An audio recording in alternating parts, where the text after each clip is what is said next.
ಗ್ರಾಮೀಣಾಭಿವೃದ್ಧಿ ಮತ್ತು ಪಂಚಾಯತ್ ರಾಜ್ ಇಲಾಖೆ ಮಹಾತ್ಮ ಗಾಂಧಿ ರಾಷ್ಟ್ರೀಯ ಗ್ರಾಮೀಣ ಉದ್ಯೋಗ ಖಾತರಿ ಯೋಜನೆಯಡಿ 2020-21ನೇ ಸಾಲಿನ ಆರ್ಥಿಕ ವರ್ಷದಲ್ಲಿ ನಿಗದಿಪಡಿಸಿದ ಗುರಿಯನ್ನ ಸಾಧಿಸಿದವರಿಗೆ ಅಭಿನಂದನಾ ಕಾರ್ಯಕ್ರಮ ನಡೆದಿದೆ.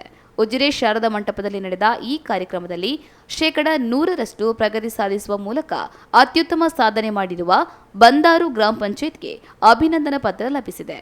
ಪಂಚಾಯತ್ ಅಧ್ಯಕ್ಷರಾದ ಪರಮೇಶ್ವರಿ ಕೆಗೌಡ ಹಾಗೂ ಪಂಚಾಯತ್ ಅಭಿವೃದ್ಧಿ ಅಧಿಕಾರಿ ಮೋಹನ್ ಬಂಗೇರಾಯವರು ಪ್ರಶಸ್ತಿಯನ್ನ ಪಡೆದುಕೊಂಡಿದ್ದಾರೆ. ಬೆಳ್ತಂಗಡಿ ಶಾಸಕರಾದ ಹರೀಶ್ ಮುಂಜಾ ಹಾಗೂ ವಿಧಾನ ಪರಿಷತ್ ಸದಸ್ಯರಾದ ಪ್ರತಾಪ್ ಸಿಂಹ ನಾಯ್ಕರವರು ಪ್ರಗತಿ ಸಾಧಿಸಿದ ಹಲವರನ್ನ ಅಭಿನಂದಿಸಿದ್ರು.